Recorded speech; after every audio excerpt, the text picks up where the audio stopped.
From Red to Rise, the fall of Ferrari and the return of Red Bull.com Formula One story to sleep with once upon a time. The world of Formula One moved to the heartbeat of a red machine. If you listened carefully on a Sunday afternoon in the early 2000s, you could hear the soft hum of a Ferrari engine somewhere in the distance, like a lullaby whispered across continents. The name Ferrari wasn't just about fast cars or red paint. It meant control, perfection, and dominance. The man who led them to the top was Michael Schumacher. Calm, calculating, and determined, like a clockwork knight in red armor. Along with engineers like Ross Brawn and Jean Todt, Ferrari built more than just cars. They built a dynasty. From 2000 to 2004, the world stood still for the ever-winning red car.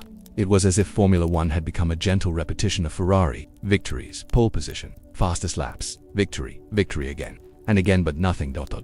A subtle shift in the winds as 2005 rolled in. Change crept in quietly like a soft breeze before a storm. New regulations, new tires, and younger challengers. The once unstoppable red giant began to stumble. Schumacher would soon retire. The silence left behind by his absence was heavy. The paddock didn't sound the same without him. Ferrari still raced, of course, but the music had changed. There were flashes of brilliance, a title in 2007 with Kimi Räikkönen, but consistency faded. The symphony of success had slowed, and while the red car struggled to find its rhythm again, something else, something very different, was beginning to rise from the back of the grid. The quiet rise of the Bullen, a small energy drink company's racing team. Red Bull Racing, a plan was unfolding. Slowly, patiently, the team didn't roar into Formula One. They arrived like a curious spark, a whisper of potential. In 2005, they were a midfield name, but under the surface, something extraordinary was brewing. They hired Adrian Newey, a soft-spoken genius of aerodynamics. They nurtured young talent. And they waited. Then came Sebastian Vettel, young man with boyish charm and a quiet determination. He wasn't loud, he didn't brag, he just drove beautifully. By 2010, the whisper had become a roar.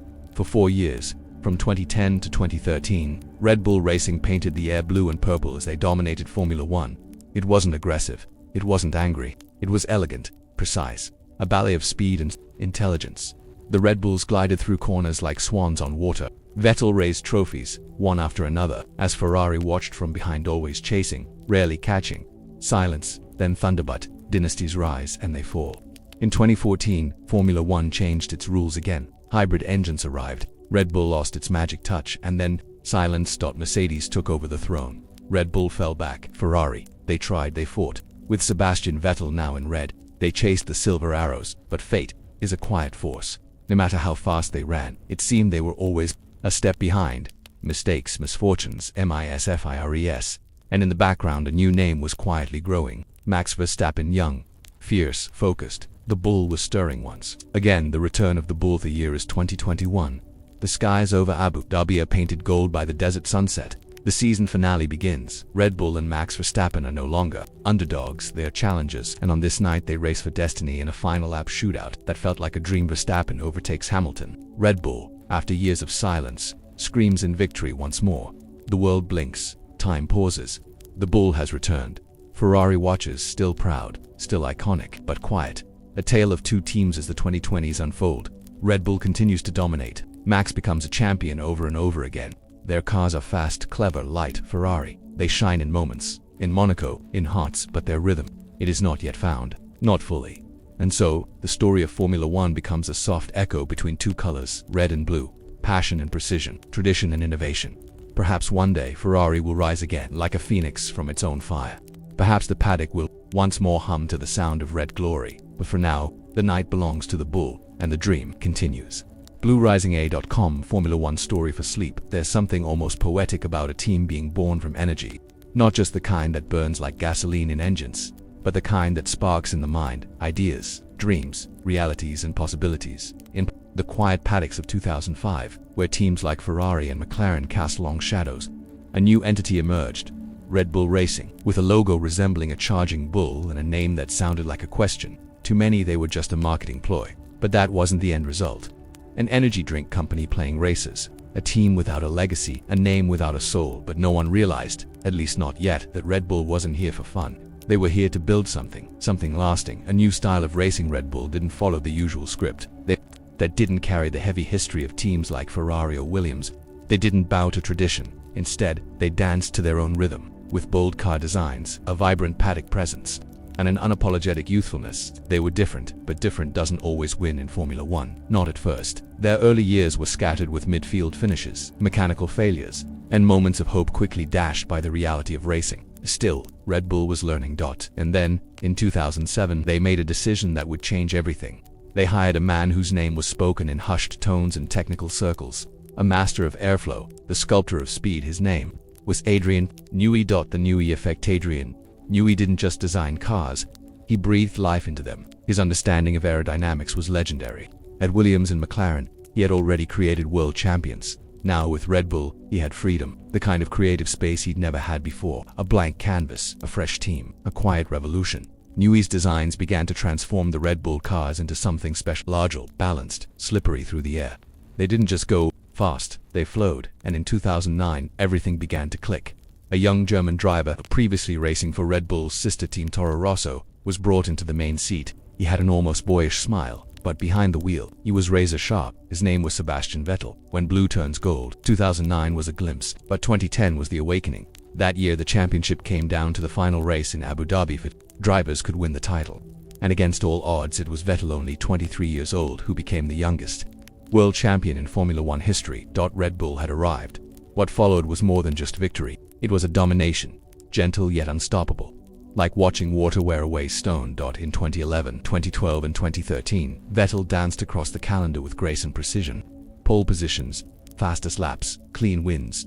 He wasn't loud. He didn't need to be. His driving spoke enough. Red Bull cars, sculpted by Newey, became the envy of the paddock. Their rear ends were glued to the ground, their exhaust-blown diffusers baffling competitors in Ferrari. They watched, they chased, sometimes they caught up, but mostly they fell behind. The slow fade of red as Vettel rose in blue, the red car of Maranello seemed to lose its way. The team changed leadership, strategies faltered, errors crept in. Their star driver Fernando Alonso drove like a lion, but too often the machine under him was not equal to his effort. He came heartbreakingly close in 2010 and 2012, fighting Vettel tooth and nail, but both times the story ended in silver and blue, not red, and with each missed opportunity, Ferrari's grip on glory loosened. The tifosi, those passionate Ferrari fans, still filled the grandstands, waving flags and chanting. They began to sense it.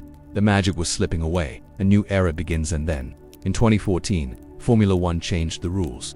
Gone were the screaming V8 engines. In came the quiet, complex hybrids. Technology ruled now. Software, energy recovery, battery deployment. Red Bull, so dominant in the previous era, found themselves lost. Vettel struggled. The car didn't suit him. The engine, supplied by Renault, was underpowered and unreliable.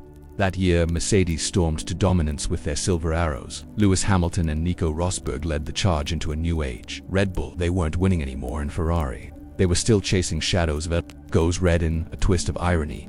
Vettel left Red Bull at the end of 2014 and joined Ferrari. He hoped to emulate his idol, Michael Schumacher, to lead the red team back to greatness. At first there was promise. Wins in 2015, smiles in the garage, hope in the air, but the same pattern returned. Strategy errors, reliability problems, and a Mercedes team that seemed untouchable. By 2017 and 2018, Vettel was once again fighting for the title, this time against Hamilton, and once again, it slipped away. Vettel's smile began to fade.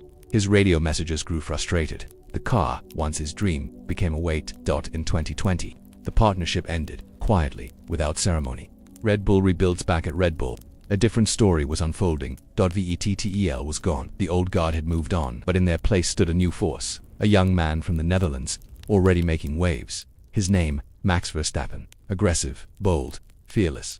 Max didn't wait for opportunity, he seized it.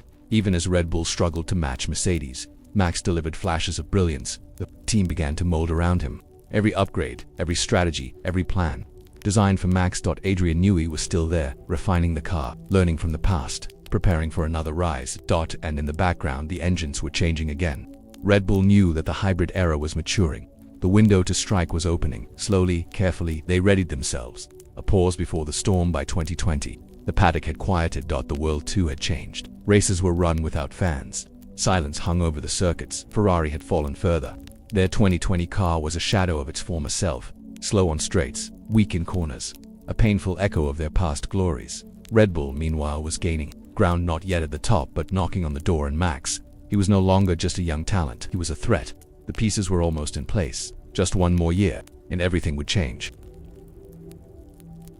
The Bull returns, a quiet Formula One story for sleep. Sometimes greatness doesn't come with a bang, that comes slowly, like dawn breaking over a quiet landscape.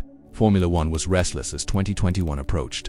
For nearly a decade, Mercedes had dominated the grid. Their silver cars cut through the air like knives through water. Ferrari had weakened, it had to do something. Red Bull had strengthened, but the gap was widening. And yet, now there was something different. A sense of momentum, a quiet confidence. And at the center of it all, Max Verstappen, a driver made of fire. Max wasn't like the others. He didn't learn Formula One, he absorbed it. He made his debut just 17 years ago.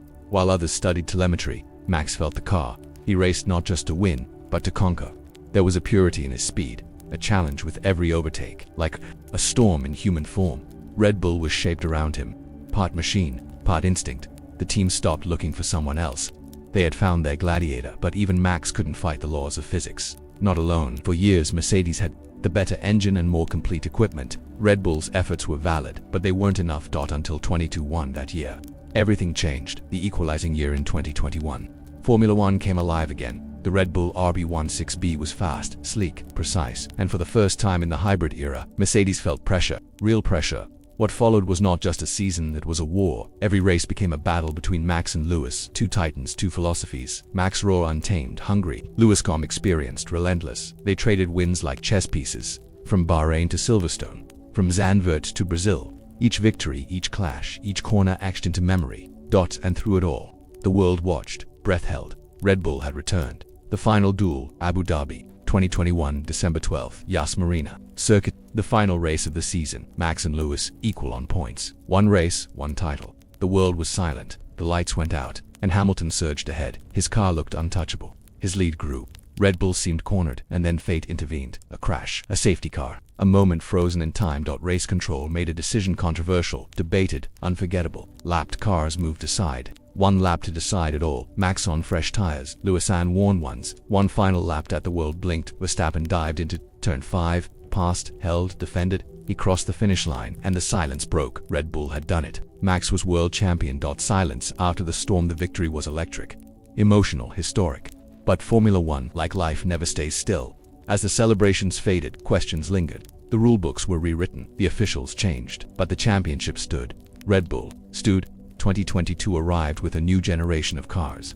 Wider, heavier, ground effect machines. And Red Bull, once again, adapted faster than anyone. Mercedes stumbled. Ferrari showed promise early, but Red Bull soared. Max dominated 2022, then 2023, then 22 3 titles in a row, then 4. He didn't just win races, he erased doubt.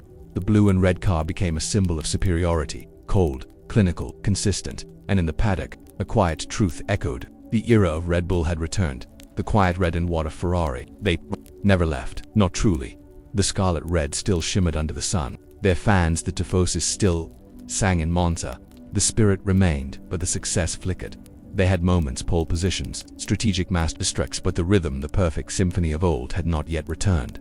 Charles Leclerc, the young Monegasque prince, gave hope. Carlos Sainz with his calm fire brought balance. But mistakes persisted, pits, tires, timing. Still, Ferrari endured, proud, defiant, because they are not just a team, they are Ferrari, and Ferrari always dreams of tomorrow. A tale of cycles. The story of Formula One is not linear. It breathes in waves, it rises, it falls. Ferrari's fall was not sudden, it was slow, gentle, painful. Red Bull's rise was not loud, it was patient, deliberate, inevitable. But in this ever-turning wheel, nothing stays still. One day, the bull may stumble, and one day the horse may gallop again. That is the magic of this sport.